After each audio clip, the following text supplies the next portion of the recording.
welcome once again to the Poindexter Lounge. My name is Enosh, aka Enosh Fett, along with the lovely Tiftastic. And today we begin a whole new journey.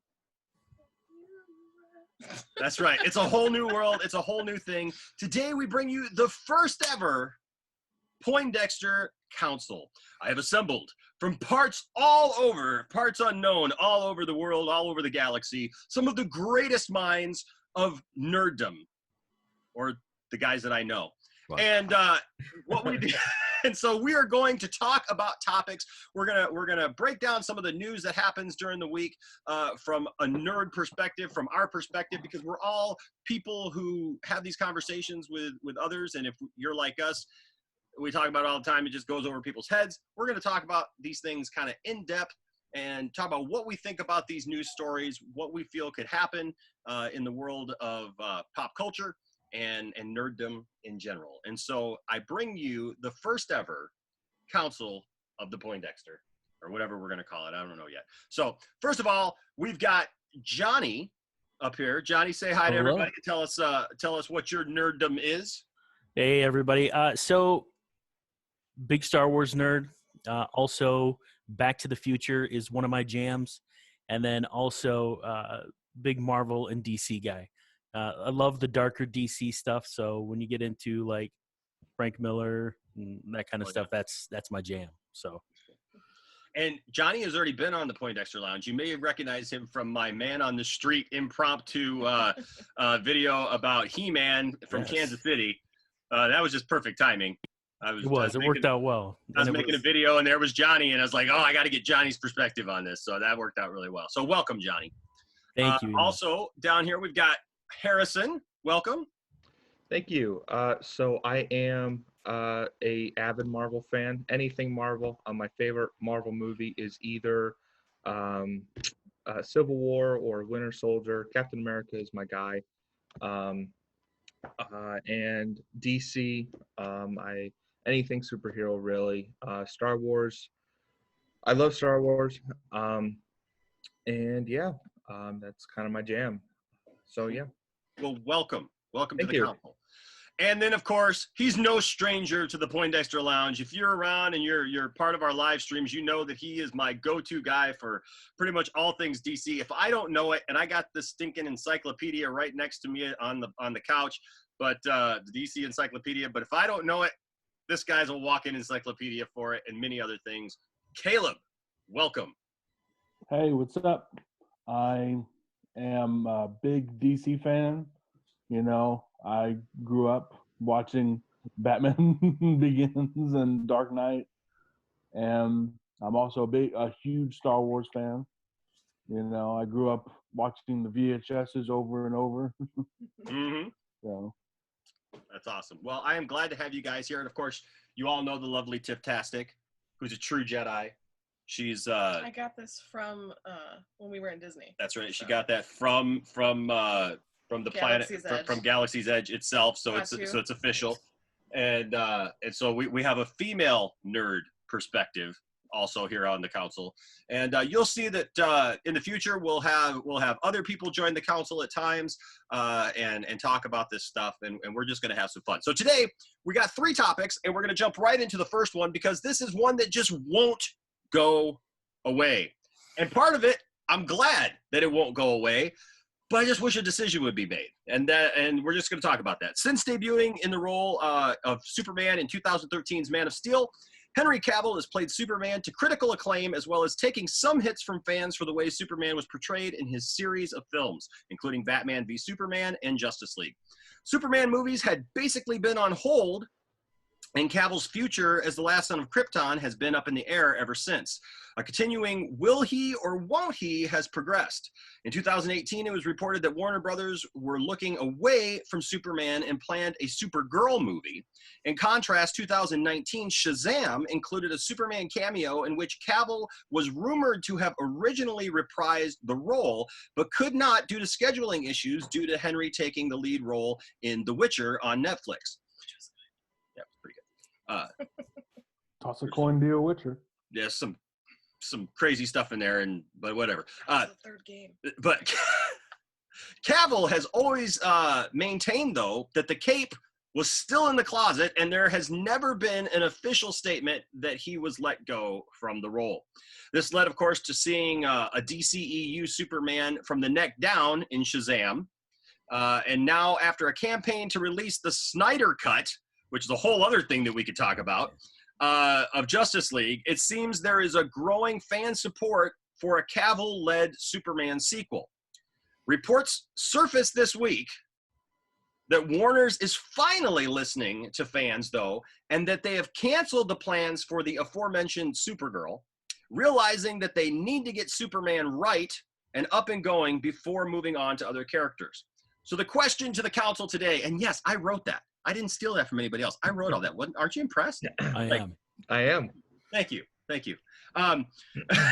So the question for the council today is, will Henry Cavill reprise the role?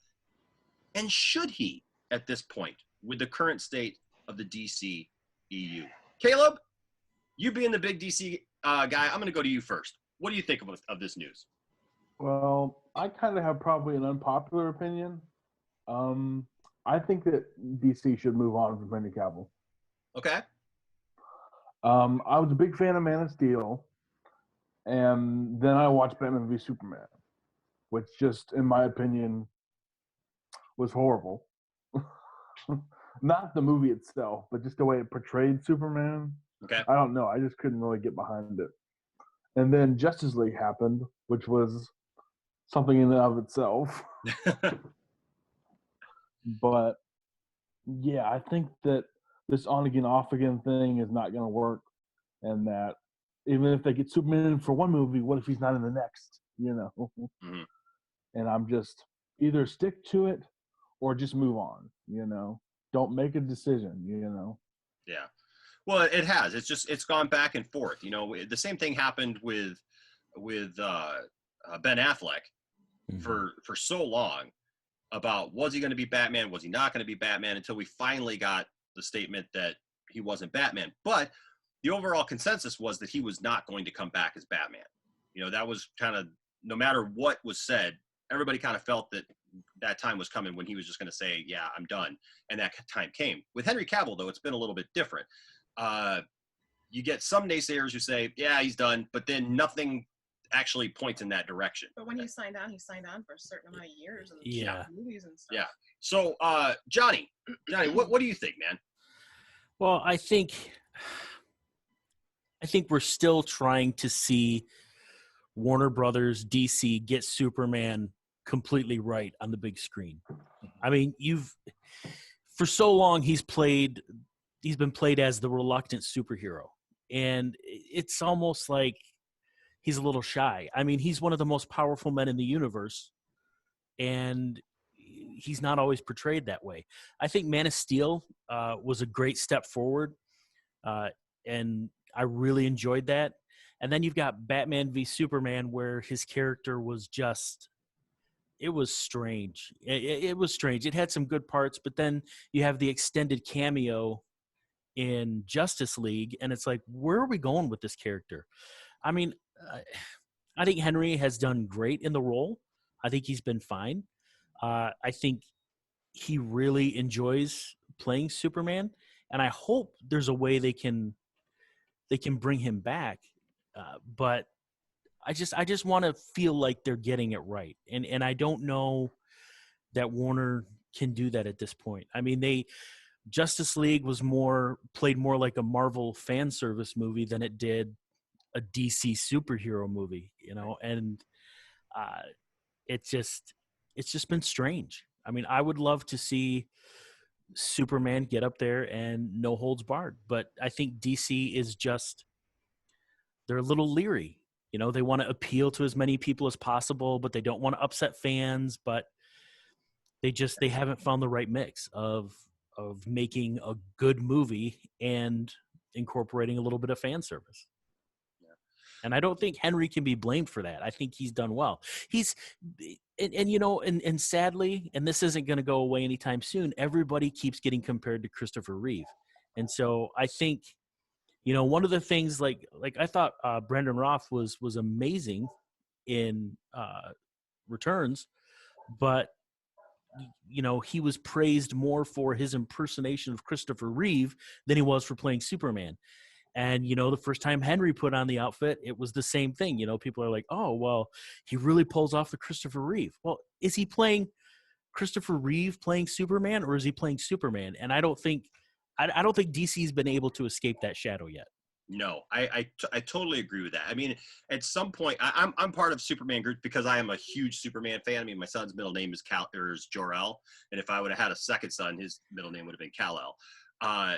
But the thing is that as big of a Superman fan that I am, I always ask that question too. It's like I'm part of these Superman groups where it's like people will not. There's just people out there who will not accept any other actor, literally, that's not Christopher Reeve. And it's like, you guys realize, like, Christopher Reeve played him very well for the style of Superman that he was during the time period that he was. But I get it. There's people like me who are like 40 and over who are just like, they're just attached to that for some reason. That's like their childhood, and it's so sacred to them that it's like they act like no one can ever play that role again unless it's played just like that. And I'll touch on that a little bit in just a second. We felt that way though when we were watching Smallville with the kids, because we grew up with Justin Hartley as the Green Arrow, and Isaac, who is a couple generations younger. He didn't grow up with that. He didn't watch that first. He watched the WB's, the CW, yeah, the CW's Arrow, yeah. And so he kind of fell in love with him. So now coming back and watching Smallville, he's like, well, that's not my Arrow. The first one is where it's like reverse for us. We didn't want to see someone new because we had Justin Hartley, and that was our Green Arrow. Well, and that's where DC got it right with Crisis on Infinite Earths, though, when they did. It allowed them to explore the different faces of these universes they've created, and they did it in a great way. It made for great TV, and it made for great fan service and great storytelling. Yeah. I mean, I agree. And I'll speak to that in a minute. But Harrison, you're a Marvel fan, so I'm curious to see your unbiased. Maybe it is biased actually. No. But no, I'm interested. I'm interested to hear your opinion of this topic. No, so I actually love Superman. I'm not. Superman is actually. You get to stay. No. Yeah, right. I love Henry Cavill as Superman. Man of Steel is. I love that movie. And how Superman was portrayed in that movie. Man of Steel I think was absolutely, they did that very well because you take this God basically and you humanize him, and you don't really see his powers until 3/4 into the movie. I mean, you get spurts throughout the whole movie, but you don't see his powers until basically the end of the movie. But I loved Man of Steel. And so you go to Batman versus Superman. Again, I don't know how to feel about that. Like all of us have said, it was very, very weird. I do love the incorporation of Wonder Woman, but that's not really the topic right now. But then we have the Justice League. I think Justice League was rushed. It was like 2 movies in, and then we have this big team up. It's like, okay, it's like 0 to 60 in 3 seconds. We have this big team, which having a team up movie is great. Like going back to Marvel, the Avengers are a great team, but I think the Justice League movie was based on a rushed decision to counteract Marvel's Avengers. So the decision to cancel Supergirl and go back to Superman. Okay, so I have mixed emotions on this. I love the thought of going back to Superman, just because that's one of my favorite superheroes. However, knowing that Henry Cavill is currently my Superman, that is who I think should be Superman. If he's not Superman, I don't know. As of right now, I don't know if I can live with that. Well, that may be a little excessive, but if they're not thinking about Henry Cavill, then I would just, as a fan, I hate to see inconsistency with actors. Yeah, for sure. And I don't know if it was a real rumor, but I heard somewhere that it might have been an unreliable source, but I heard a rumor that what's his name? Michael B. Jordan. Yeah, Michael B. Jordan was to replace him. And I mean, phenomenal actor. That was real. Michael B. Jordan actually had. He screen tested. He had talks with Warner Brothers about it. Now, now that's an interesting discussion because I love Michael B. Jordan as well. Yeah, I think he's a great actor. I've loved him in everything that he's been in. Pretty much. I loved Chronicle. If you ever seen Chronicle is fantastic. But the thing is, like with that, that's a different Superman. Like if they brought him in, that's to play. It's semantics, but it's like Kal-El. It's not Clark Kent. It's a different Earth. I actually have that action figure somewhere. If you want to do a multiverse where he's a different Superman, by all means, but you have to put that. Like bring in Val Zod or something. Val Zod, yeah, and so it's a totally different, thing. Which I wouldn't be against seeing that movie. But don't tie into this one, like make it a separate entity. But I think the important thing for Superman, especially, well, for DC in general, you got your big heavy hitters, right? You got your big characters. You got to establish Batman. Mm-hmm. Got to establish Superman. You got to get those two established. And I think I agree with you guys. Now I'm a big fanboy. You guys know that I'm a huge fanboy, right? So the thing is, here's the you got your old Superman comics where Superman is just perfect. He always makes the right decision, always does the right thing. Christopher Reeve Superman, for example, right? He's this leader. He always does the right thing, right? Always makes the right decision. Mm-hmm. Then in '86, they kind of rebooted that all in the comics. John Byrne rebooted that in the comics. They made Clark Kent the real person, right? And I love that. And that's been the Superman for a long, long time. And that's Superman that a lot of people don't know, right? Because they haven't read those comics. They don't know that story. And so they made where Clark was actually, he actually played football in high school. And he actually had a normal life. And he was a cool guy still, like he wasn't this bumbling idiot kind of guy. He was a cool guy. And yet he became Superman, but Superman was the mask. Where Batman is Batman and Bruce Wayne is the mask, Superman is the mask. Clark Kent is the real guy because he wants to be human so bad. And that's where I think one of the best depictions of Superman was Alan Moore's creation of Dr. Manhattan, because then you have this ultimate super being who can't be anything but a super being anymore and moves past humanity. And he talks about, there's some great philosophical issues there, but there's and I think that's part of the problem DC has is they don't know, do they humanize Superman more? Do they let him become this ultimate god who moves on beyond humanity? I don't know that they...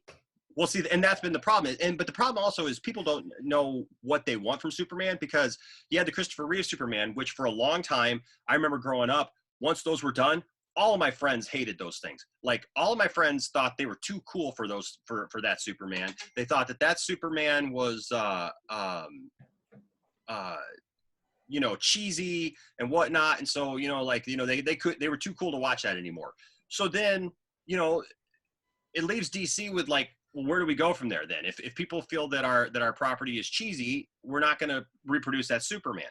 But then along comes Bryan Singer, and he writes this love letter to Richard Donner with Superman Returns, and tries to recreate that. And the problem is that at the time, I remember that movie getting panned left and right by critics and fans alike that said, why can't they move on? Why are they still trying to, do the Christopher Reeve thing like we were talking about, right? Like, why are we trying to do that? You got the music in there even. You got, everything. You're trying to basically make this a sequel to those movies.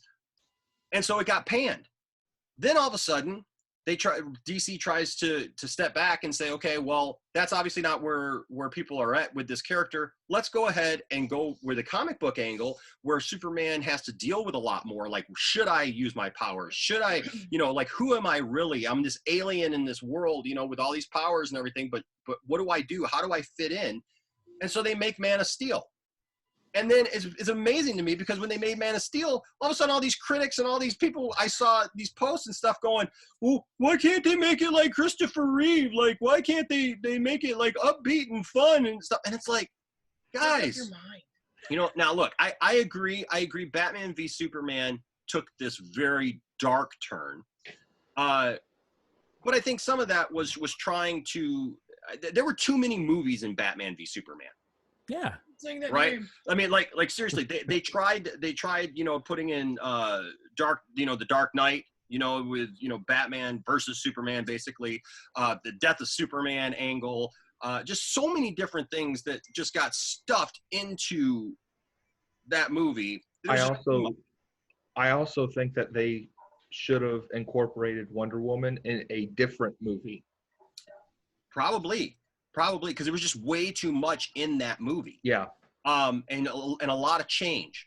I look back at that movie now, like I'm okay with that movie, and I think it's I think it's a good movie. I just think that I don't think people were ready for a dark tale like that. Now, and I know we need to close this up, but I think the problem is that with that series is Snyder wanted to tell a complete story, to get Superman from starting to this place where he's the like classic Superman that we love.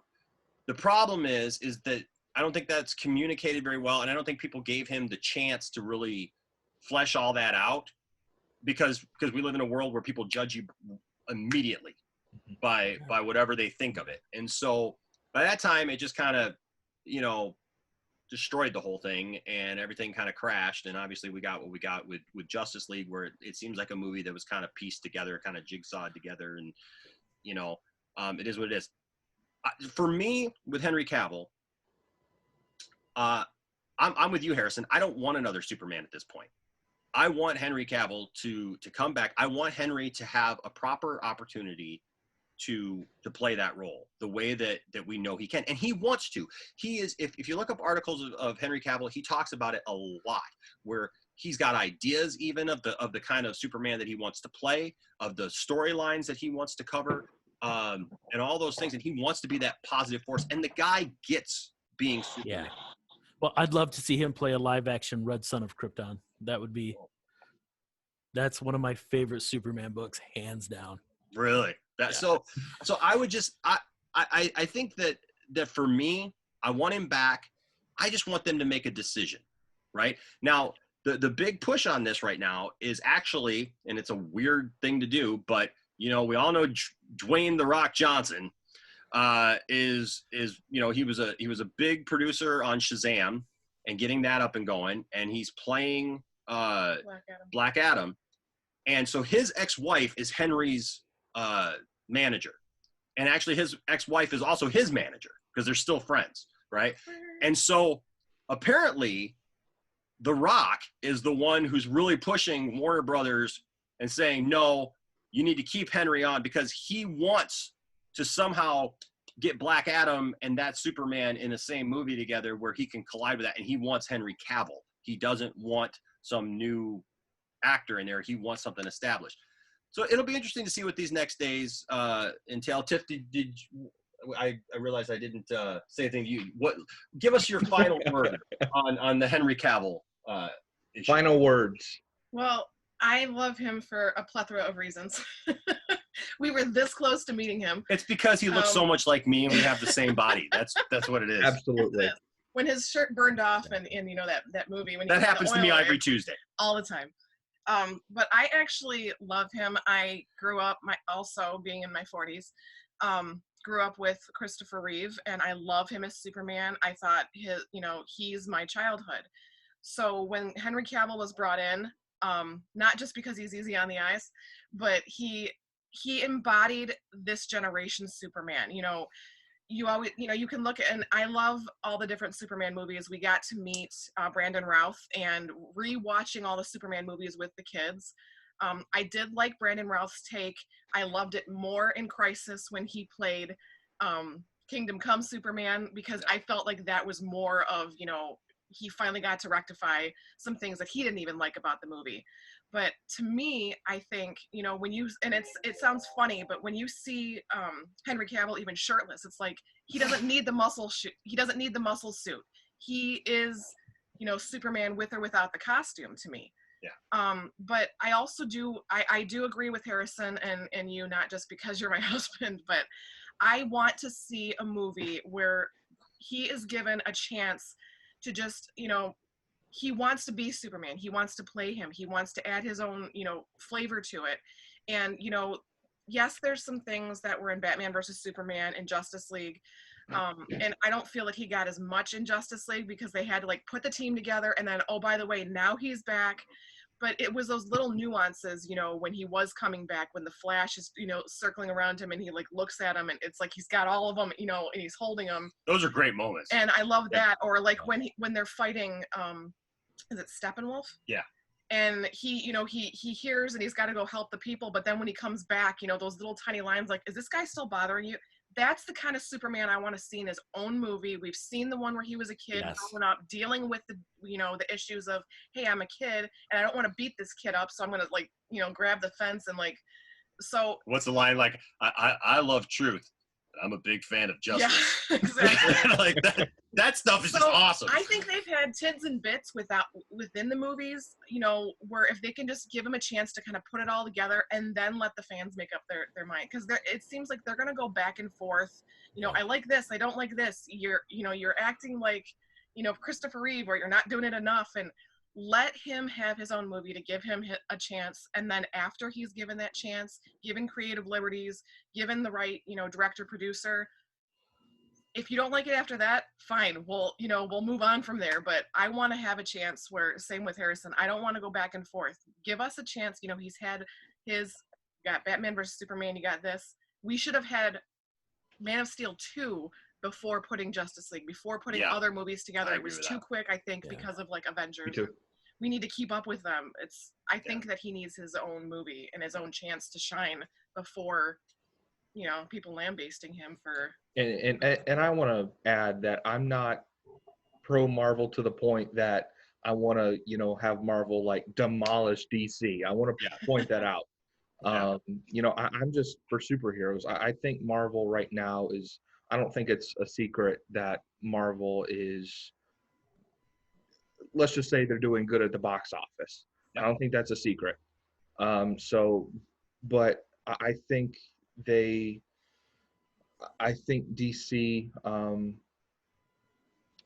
I would just like to see them do better in the way they need to. Basically. Storytelling. Yeah. All right, Council. So now I put it up to a vote. Thumbs up or thumbs down, Henry Cavill coming back as Superman. On 3, 1, 2. 3. There you go. The council has voted 4-1. 4-1. Sorry, Caleb. You got voted down that time, but that's all right. He was kind of like this at first. I just have one final thought. But that's all right. One final thought. Yes, sir. I'm just afraid that Henry Cavill is our divisive Jared Leto before we get a Joaquin Phoenix style Joker. It's Superman. Sorry. It could be. I know that there's a growing support for Henry right now.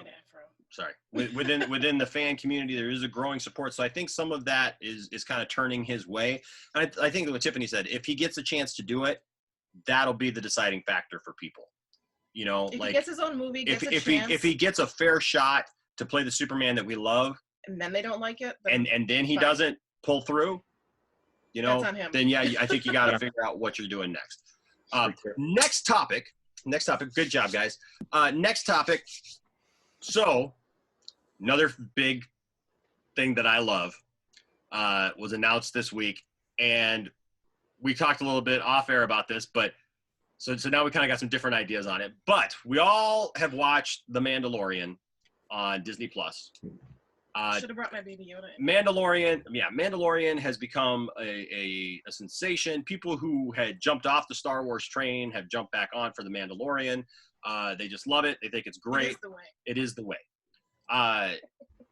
But last season in episode 5. Do you know the way? Yes. On episode 5, the Mandalorian found his way to Tatooine. At the very end of that episode, the one girl, the one woman who was on Marvel's Agents of S.H.I.E.L.D., who I love her. I can't remember her name right now, but she... Ming-Na Wen. Yes. I think. See, that's why I got Caleb around. See, he's a walking IMDb. Yeah. So the thing is so she was in the episode. It appears she was dead at the end of the episode. I doubt that she's going to be dead because of who she is, because they didn't really use her. It wouldn't make any sense. But at the end of that episode, a figure walks up to her with a cape kind of flowing behind him, and you hear these kind of spurs, the spur sound, and this electronic beeping sound. Mm-hmm. Internet lost their mind because that was actually sounds that are equated with Boba Fett. Boba Fett, when he walks all through The Empire Strikes Back, he makes that noise. And we were joking about this before we went on, ladies and gentlemen. So in this scene from A New Hope, where Han is talking and then they walk off and they're all done, and Boba Fett walks in like this, and he stares at the camera just to say, "Hey, I'm Boba Fett, and now I'm in A New Hope." There is a beeping sound that is the exact same sound that was on The Mandalorian, and I didn't even catch that. I finally found out about that yesterday. So this week, fresh news. It's being reported by everybody, so don't get mad at me if it doesn't happen, okay, folks? Like, I can only I try to narrow stuff down and make sure that we are not putting out news that is going to be wrong. But when literally everybody starts reporting it, we got to say something about it. And that is that Tamara Morrison, who played Jango Fett in Star Wars Episode 2, who was the template for all the clones, who was the template for Boba Fett and everything, that he has been cast in Mandalorian Season 2. And it's being reported that he is going to play none other than Boba Fett, which on the surface gets me excited. I'm super happy about it. After thinking about it, though, I have some questions. And I know we all have some questions. So we're going to jump right into this. And Johnny, I'm going to go to you first. What do you think about this news of Tamara Morrison? And do you think that it is what people are saying it is? I'm excited only because I love Mandalorian news. I mean, that's it's fantastic television, or short form cinema, whatever you want to call it. It's great stuff. And if he plays Boba Fett, I think that's okay. I think it's a character that so many people wanted to survive and bring back somehow. So it could be interesting to see if they do that. But I really think with his age, he's got to be about 60 years old. I mean, Morrison looks good, but I think he could. The more I thought about this last night, the more I thought, could he play Rex, especially with the other person that has been confirmed to join the cast? I mean, it's going to be interesting. I think, I think Disney has yet, at the time that we're talking about this, to come out and say, yeah, he is in the cast and here's who he's going to play. Because I think they want to play it close to their chest a little bit, but it doesn't feel like fan service at this point. It feels like, I really feel like with The Mandalorian, they're going to be taking their time. And if he plays Boba Fett, if he plays Rex, it's going to be, he's going to fit into the story. You know, it doesn't. You know, I think it's going to be handled well, and I could be completely wrong on that. You know, Mandalorian could go off the rails in season 2, jump the shark, so to speak. This could be the jump the shark moment, right? You know, jumping the mythosaur. Yeah, exactly. jumping the Sarlacc pit there, and it feels good. I mean, I'm interested to see how they use him and how they work it into the story, because I don't think they bring him back to just play some random, you know, I used to be a clone trooper and I killed Jedi it's like, I don't think so. I think I'm hopeful that it's Boba Fett. I'd be happy if it's Rex. So I think it's going to be good. I just hope that with the state of the world right now that they can, you know, get this filming rolling. Yeah. So Harrison, what do you think about this, man? You're a Star Wars fan. What do you think about this? Yeah. So if he is Boba Fett, I think it's a true testament of the director, Jon Favreau. You know that Jon Favreau is a fanboy just like every one of us. So I think it's a true testament to him and how much of a nerd he is. And I think he's wanting to make this as cool as he possibly can for us. So I think it's really, really cool that he would kind of incorporate something like, or someone like Boba Fett if he is Boba Fett in The Mandalorian. I loved The Mandalorian. I wasn't for sure what it was at first, because it kind of had like a Western feel at first. Absolutely. And I'm not really a Western kind of a guy, but it was a Star Wars show. Don't get me wrong, but but you know, it felt like a Western. So, but I loved it. I can't wait for season 2. I think it comes out in like October. Yeah. So I can't wait. So yeah, those are kind of my thoughts. I don't know. You guys are gonna hate me. I don't know who Rex is. Oh, okay. So you guys are gonna have to teach me who that is. So Rex is a clone commander from the cartoon The Clone Wars, and Rebels. And Rebels. They brought him back later at Rebels. So he worked very closely with Ahsoka, the character of Ahsoka Tano, who was obviously very big in the Clone Wars. She came back in Rebels, and like Johnny was saying, it's been rumored and talked about that character is going to finally be in live action. They're saying Rosario Dawson is going to play her in season 2 of the show of Mandalorian. So that was a big thing, first of all. So Rex was a clone. Obviously, he would look like Tamara Morrison, right? Because he looked like Tamara Morrison in the cartoon. They brought Ahsoka back for the cartoon Rebels, and when they brought her back, they also brought back Rex. Actually, I think they brought Rex back first, didn't they? Mm-hmm. Yeah. If I remember right. He came back first.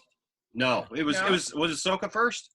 Yeah, they found Ahsoka, and then she said, "Go find Rex." That's right. That's right. Because I know that they weren't together at first, but then they come together because they've just been linked. And then of course with season 7 of Clone Wars just ending this last week, it showed their connection. That they survived together. She helped him survive Order 66. Was able to deprogram him. Would the live person have to have that little metal piece to cover? Well, no, he didn't have that. I don't think. I can't remember. Anyways, but the thing is that like it showed their connection. Those two characters are very connected within Star Wars. So he was a clone that survived, that was deprogrammed. He did not obey. I mean, he obeyed Order 66 at first, but then Ahsoka helped deactivate that, and he was able to fight against the clones that were trying to kill Ahsoka at the time. One with the Force, and the Force was with her. And so it's also been talked about that in Return of the Jedi, there's a guy. He's got white hair and a beard on Endor. He's with everybody, and so basically that's what Rex looks like in Rebels. He's got a beard and everything, and so it's been said that is supposed to be their kind of retcon of that's Rex, that Rex was alive at the time of the Battle of Endor. So that's who Rex is. So that's why, and that's kind of what I was thinking too. And I'll talk about that in a minute. Tiffany, I'm gonna go to you. What are your thoughts on this Boba Fett thing? I kind of feel the same with Johnny and with Harrison, just because he is going to be older, so unless it's going to be like Mandalorian where he like doesn't take his mask off, you don't know who's under there. But I think he would actually play a better Rex because of his age, and to be able to move the storyline along, especially now seeing that 7th season of Clone Wars, and but I do think it would be interesting by bringing Boba Fett back, because now we have a whole other aspect, another story. Like, okay, so how did he get out of the Sarlacc pit? How did so it's like we can have so many different episodes of just explaining that, or at least an episode or two just to kind of explain it, and then have him work with Mandalorian, how that's going to play into the storyline, what's going to now become canon when it comes to that. Well, is he going after the Mandalorian? Is he going after the child? Is he, did he go back to bounty hunting? Like, there's a lot of questions there to be asked. Yeah, honestly. So I mean, I think it's great that again, that Jon Favreau is such a fanboy that he's like, what can I do to just make this tasty and put it all together? Well, and and Dave Filoni. Yeah. I mean, Filoni, yeah. Oh, Filoni is like my hero. Like Disney Plus just released an ongoing series about the Mandalorian, about behind the scenes, and they got all the directors together who directed episodes in season 1 of the Mandalorian.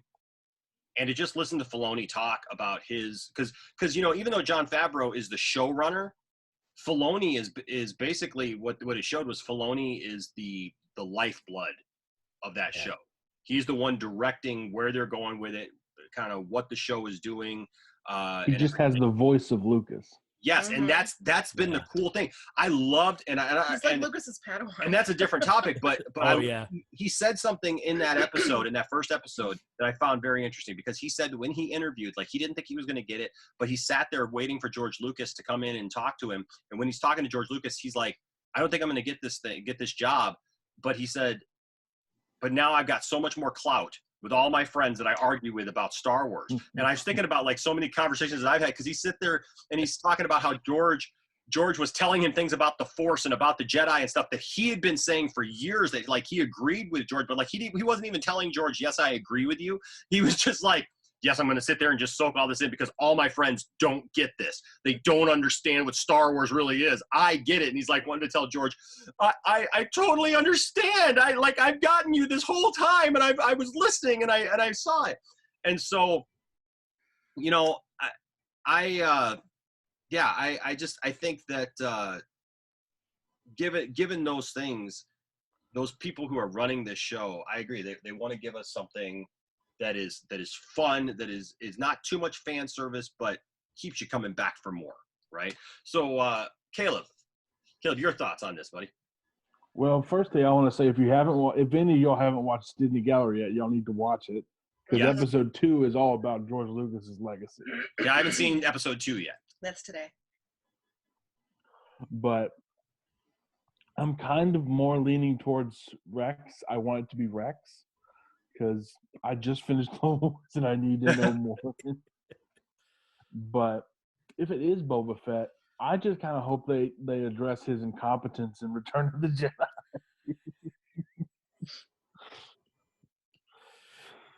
Yeah, it's like off that barge. Well, that's the thing. Is like Boba Fett became popular, but like it's not that he really did a lot. You know what I mean? It's just, do you remember though, Enosh, as a kid though, like how they hyped up Boba Fett before Empire? Like it was like the new character Boba Fett, the new character Boba Fett. You can send away and get this character. It's like, oh. And then, you see him in Empire and you see what happens, and you're like, yeah, they really hyped him up. And then all of a sudden it was like, and then when Return of the Jedi came out, I remember going to see that, and then all of a sudden it's like, he's dead already? That's like Captain Phasma. You recreate that too. Yeah. They did that with Phasma though. They hyped her up, and then you got her in the movie, and it's like, that's it. Where? Yeah. Yeah, and that's too bad, because I agree with you. Boba Fett was so hyped, and I mean, and I'll be honest. He stood up to Vader. in that scene, you know, where he says, you know, hey, he's no good to me dead, you know, and basically he's kind of standing up to Vader, and Vader like gets right in his face on board the Star Destroyer and says, you know, no disintegrations, you know, and stuff, you know. So like there's obviously a history there, and there's, you know, some stuff, and that's actually been fleshed out in some of the comics recently. I guess for me, I'm twofold. So, you know, like I said, I'm a huge Boba Fett fan. I got over 100 of these guys. I collect these vintage figures. I got just tons of Boba Fett's around. I got a Boba Fett helmet over there on the floor. My thing is I would love to see more Boba Fett. I want him to survive the Sarlacc pit. I want them to raise the bar on Boba Fett and make him a better character for the people who have gone away from Boba Fett, right? It seems like the Mandalorian has become the Boba Fett that everybody kind of wanted and kind of looked at, but they've made him this other character now. And so now Mandalorian armor and Mandalorian look and all that stuff is just kind of generic now, right? I mean, that's the one drawback, I think, from all this stuff with Mandalorians is the more we learn about Mandalorians, we've learned that now in canon, Boba Fett was never a Mandalorian. Jango Fett was never a Mandalorian. He had the armor, but he was not one. So that brings up a whole different story of like, will they clash on that? You know, just all kinds of stuff there. I think it would be good, but my thing is I don't think the Mandalorian needs Boba Fett. No, I don't think that the show needs Boba Fett. At least at this point. If the show starts waning and starts, you know, getting long in the tooth and you know, you start like, oh, well, it's not, you know, like must-see TV anymore.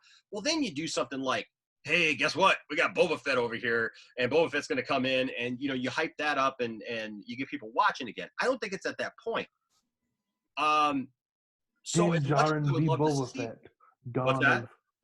Oh, sorry. What'd you say?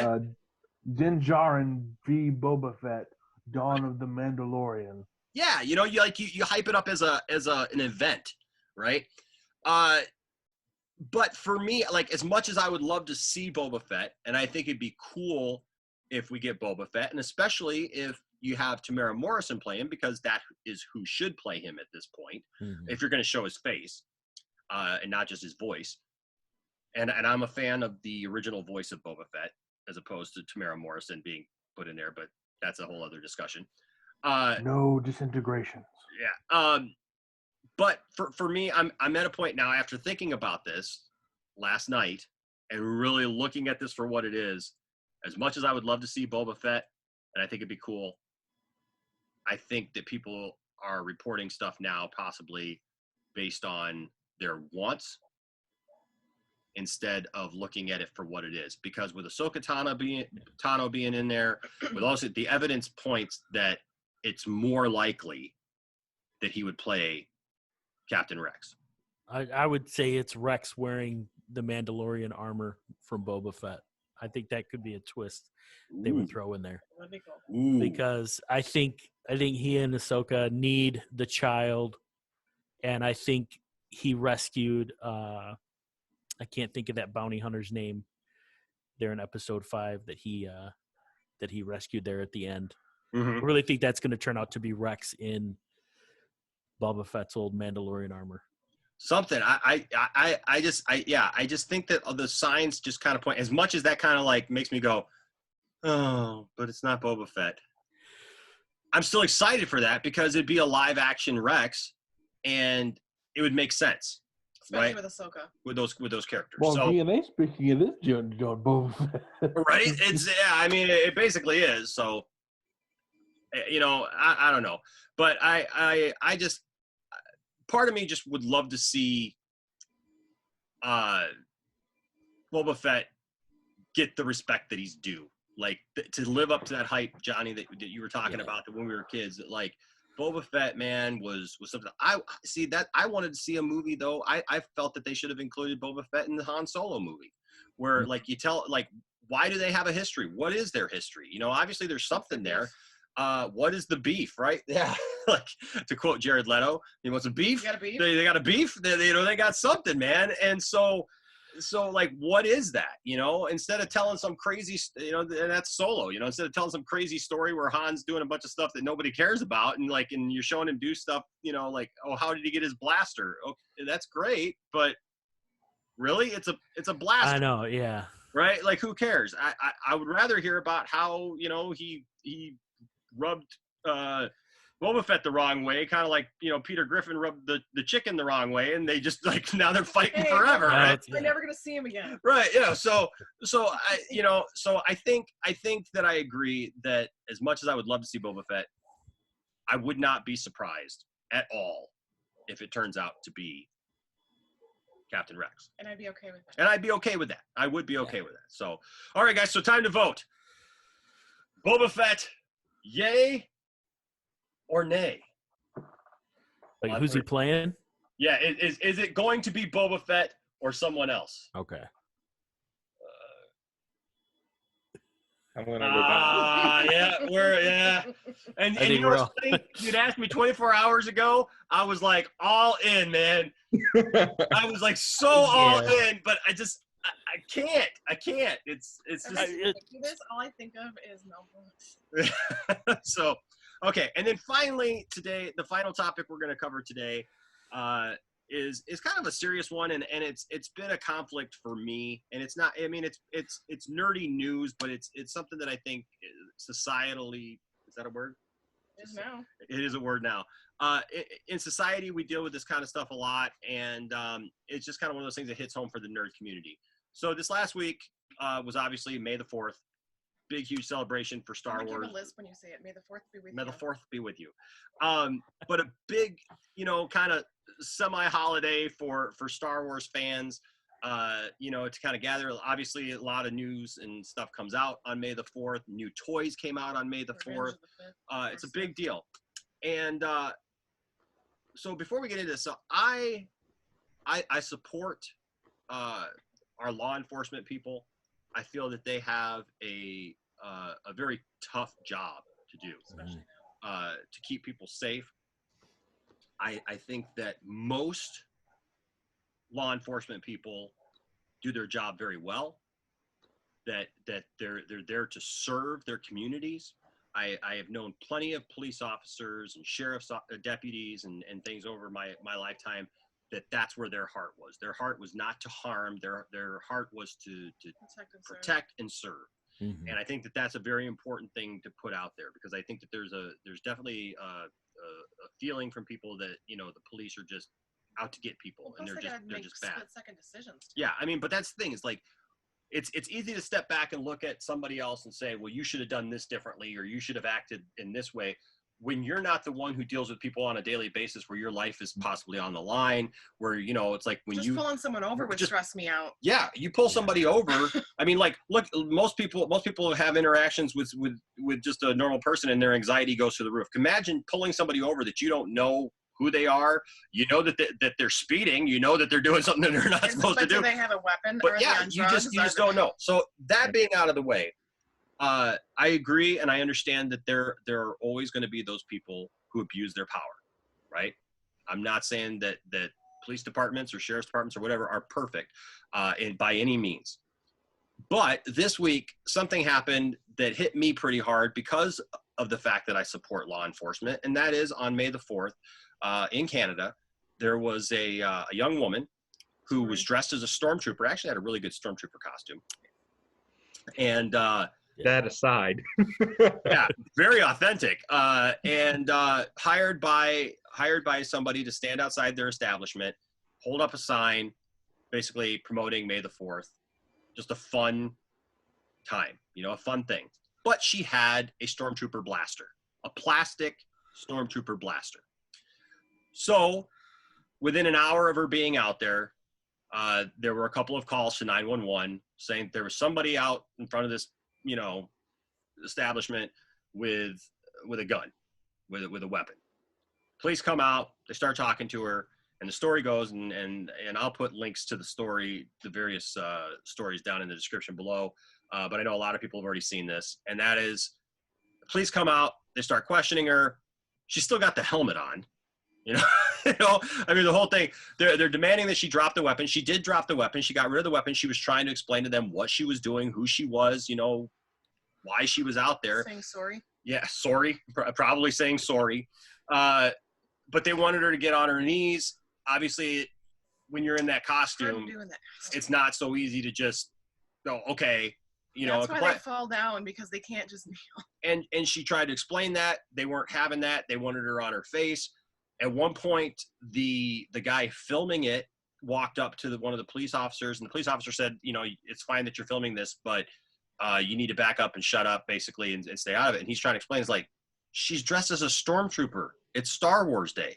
Like, she's not doing anything.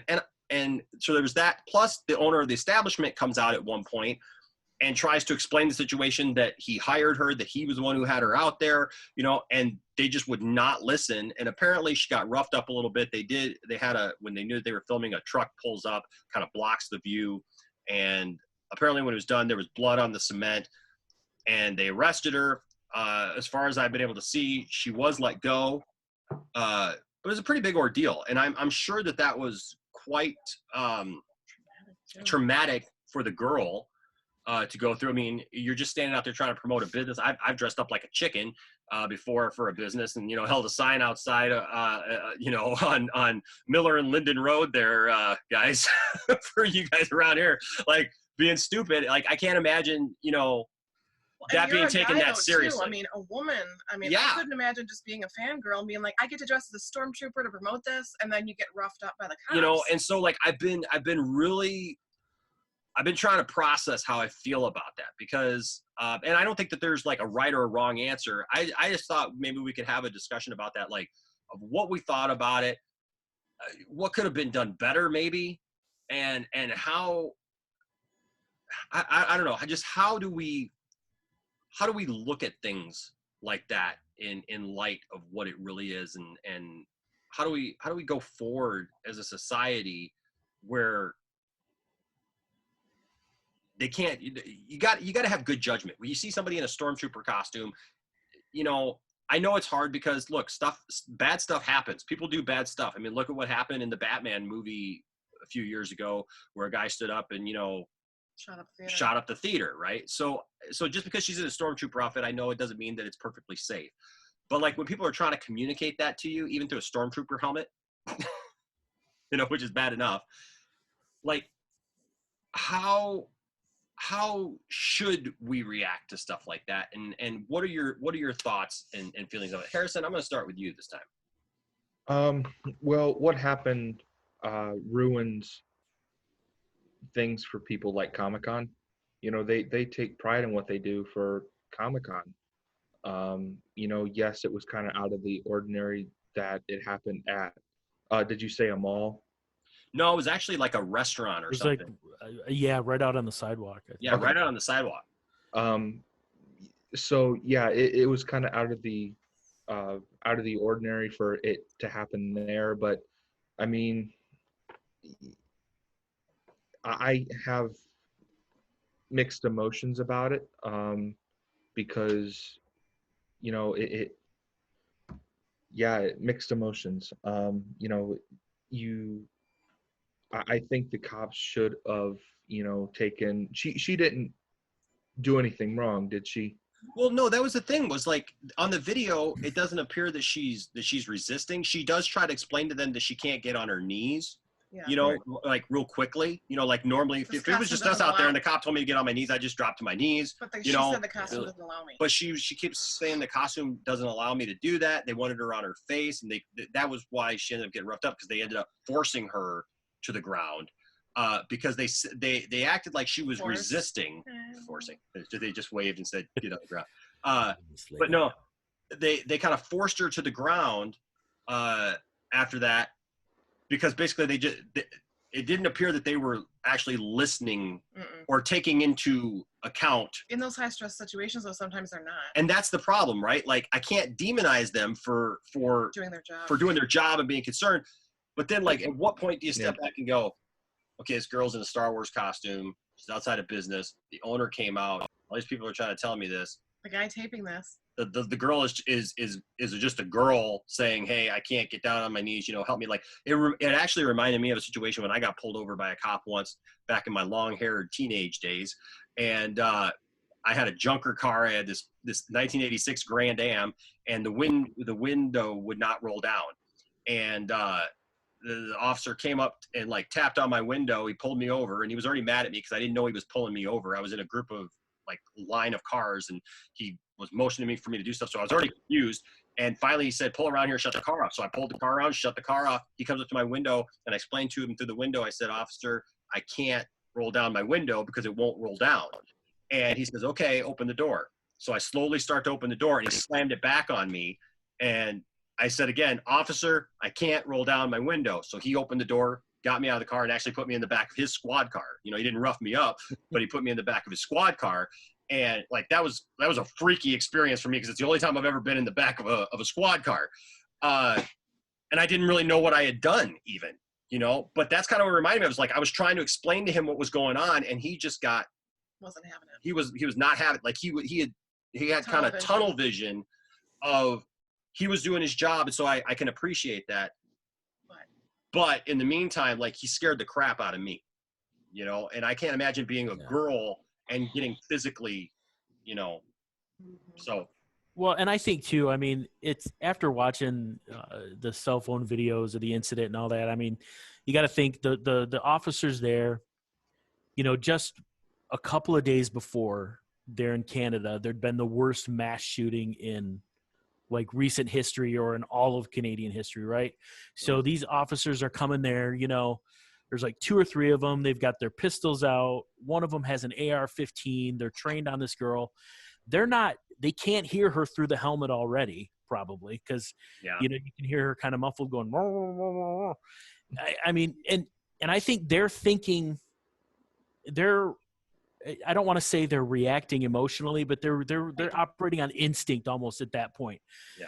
Their immediate thought is, we just had a mass shooting. This person may have a gun. I need to get them on the ground. Could they have gone about it a little bit differently? Absolutely. But I think they were under so much more emotional stress because of what had just happened there in Canada than they would be normally, That's why I think they came out, because I'm sure the 911 calls were frantic. I'm sure some of these people that actually called 911 were probably, you and I passed by there, that we go, oh yeah, sweet. They got somebody out there for Star Wars Day. That's awesome. Yeah. I don't, it's a stormtrooper. And then, it's like, but then the people that actually called 911 were probably flipping out. Yeah. Like, oh, there's somebody out there with a gun. They're dressed in this outfit. I don't know what's going on. And so the officers are just responding the way they need it. The way I don't know what this is a boot. It's a white outfit. They look like they're gonna attack us all and blow up our planet. Hoser. Hey, hoser, get down on the ground and take off that helmet, eh? Hey. It stinks. And I mean, the way her face was bloodied up a little bit, I think she broke her nose. It looks like they did tackle her. I saw the video and I couldn't really see that part, but all of a sudden it cuts and she's down. They're holding her down on the ground. They're kneeling on top of her. That would scare the heck out of me. Oh yeah. Well, and then I think they you can see they kind of draw back a little bit when they take it off and they realize it's this tiny little 19-year-old girl that they've got pinned down. They're like, then their brain wakes up a little bit and they start to operate a little bit differently. So shouldn't have got to that point to realize it though. No. But then again, I can't fault them for being on high alert, Right. That's the problem that I had with it. And that's why the story hit me so hard. That's why the story hit me so hard, because I can't say what I would do in a situation where all my senses are heightened and I'm trying to protect and serve, and I don't understand a situation. Yeah. And, I think that's at the heart of it. It's easy to step back on the backside of it and go, okay, this was stupid, come on, whatever. But I know, I agree. It's like, that's why it's hit me so hard. That's why I wanted to talk about it. Caleb, what are your thoughts on this, man? I kind of have mixed emotions about it as well. It's just, as much as I trust law enforcement, there are systemic problems in the police. But I don't think that was one of those cases. I think this was very much a case of, let's just get that thing out of her hands, and then we'll figure out what happened. Yeah. It was a act first, think later, Yeah. Tiffany, you as a woman, how do you feel hearing this? I mean, you've shared a little bit, but what do you think? Just being from a woman's perspective, if I were the person that were in that costume, but also I have a lot of friends that I've grown up with that are cops, and I know that stress of, you put your life on the line every single day you go to your shift. I can't say that about mine. I mean, I'm working through a pandemic behind the scenes. So, I mean, it's a whole different ballgame out there. And I understand that, and especially like what Johnny said about having a shooting just days earlier. Yeah. There's a different mindset, and you would have that tunnel vision of, I mean, you've had, schools should be, something that's safe enough. And then there's been shootings where kids just freak out and go on a rampage. But even if you're not a nerd or a Star Wars fan, everybody and their mom knows what a Stormtrooper is. So, yeah. But to me, that's also 50-50. I mean, whether you know it or not, doesn't mean that someone's not going to be hiding in there and thinking, I can get away with this, because at Star Wars Day, people wouldn't know that this is a real gun or not, So yeah. It's back and forth. But being a 19-year-old girl, I mean, you don't want to have something like this, completely devastate someone. I mean, because it's like, here I am maybe making a couple bucks dressing as a Stormtrooper on Star Wars Day, and now here I am scared the heck out of because they beat me up. I mean, I would think if I was in this, yes, I'd put the gun down. But even if you went to go to try to take the helmet off to try to talk to them, they're going to freak out and be like, yeah, I mean, I'd be afraid I'd get tased or something. So to me, I don't think there was ever going to be a good scenario that came out of this, because you got the cops that are heightened. You got her that's scared. She doesn't know what to do. She can't kneel. They want her on the ground. It's like a vicious circle of suck. There was never going to be a good answer, I think, because I don't know what else to say, because that... My wife, ladies and gentlemen. Well, and I think too, there's a joke in there somewhere about a girl in a Star Wars costume getting tackled by yeah, exactly, getting mobbed by guys. Different if it was Princess Leia. Yeah, exactly. Like if it were Slave Leia, she would have been tackled by nerds. So, exactly. Well, it would have been great. Like, she's laying there on the ground. She just turns to the officer and goes, "Aren't you a little short for a Stormtrooper?" I mean, I just hope that and I know I read that they're investigating this and all that, and I just hope that, I think clear heads will prevail. Yeah. And it's, I don't think the officers need to lose their job or anything. I think they'll apologize, and hopefully this young lady gets some help and gets, is reassured and all that. Hopefully she gets a medal, unlike Chewie at the end of A New Hope. He has to wait, 40 years. Have Mark Hamill give it to her, since there you go. Not here. See, that would be awesome. I think that there's probably going to be a silver lining here, where somehow she's going to get to meet the cast of Star Wars. Leia is not around, so Mark Hamill can be the one that gives it. So I guess the real thing is, can somebody come and beat me up so that I can go meet the cast of Star Wars? You can meet Mark Hamill. Since Chewie didn't get a medal, Chewie can get a medal. There you go. Now you know what you need to do. There you go. But yeah, I like you said, I don't think there's an easy answer to it. It's just something that's it's too bad that it happened, and I hope that like you said, better heads prevail. That that it gets sorted out. Makes you scared about dressing up for comic. And I hope that it wasn't too traumatizing for the girl, that she can't move on. Or is she going to use this as bragging rights? Well, she got a Stormtrooper and I got beat up by the cops. Got a crazy story to tell. What's for sure. These rebels come out here out of nowhere and just try to, kill her. Maybe it's because we live in a society where it's just become so commonplace to just take out our aggression on Stormtroopers. I just finished Battlefront 2, and I've electrified and shot so many Stormtroopers in the last 2 weeks that I don't know. Well, they had a shooting and there's a pandemic. Everything is super heightened, so it's not an excuse, but it's also not a reason to freak out. But it is what it is. But hey, guys, thank you for joining me on the council today. I think that this was a good first council. Thank you. I had some fun with it, and we hope that you guys watching at home, that you guys enjoyed this. We would love to hear your opinions about these topics. We want to hear, what do you guys think about this? Don't just leave it to us. You guys are part of the Poindexter Lounge. Give us more topics. Yeah, give us more topics. We would love to talk about some stuff that you would enjoy. So you can always follow us on social media. You can leave a comment down in the comment section. Of course, also like and subscribe to the channel, because that's the way that you're going to be around when we talk about this stuff. Hit that notification bell. There's no yes or no. They have to do this. Yeah, give us a like. Give us a like. Have to do that. Thumbs down. I always joke that I want to make a video one day about, like, you put out a video that's like totally benign, and like immediately you get one of these. And you're like, who is that person? Like, who is that person? It's just like this totally benign thing that like means nothing. I dislike this video. Don't subscribe. Yeah, like I want to heal the world. I want everyone to be happy. Dislike. I have the cure for Corona. Dislike. It's so stupid. But hey, thanks for joining us today, guys. We're always so appreciative of everyone who participates in the Poindexter Lounge, and I think this is a cool new thing that we can do, where we can, where it's not just about us. It's about bringing in some different voices, some different people. And as you saw, we don't all agree on the same things. Yeah, so we have some differing opinions, and stuff, and that's what makes the world go around, and that's what makes the world of nerddom so awesome. Is that we don't all have to agree. We're all going to have our opinions about certain characters and certain, fandoms and things like that. But at the end of the day, it's like I said about somebody, and I'll just leave it at this, talking about Superman. There's a lot of people who disagree with whether Tom Welling should ever be referred to as Superman.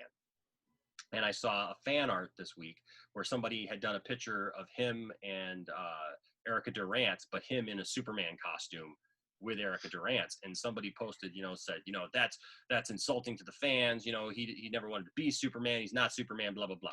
I understand all those arguments, right? From a certain point of view. But I did say this because we were in a discussion. It was a civil discussion, and I just said to him, I don't think it's so much that it's disrespectful or that it's bad. I said, I think it's just that we love Tom Welling so much on Smallville that we really, really wanted to see him in that costume. And I think that's, at the end of the day, the reason why people have such heated debates and the things that they do over this stuff is because we love this stuff. This is stuff that we enjoy, and we have very strong opinions.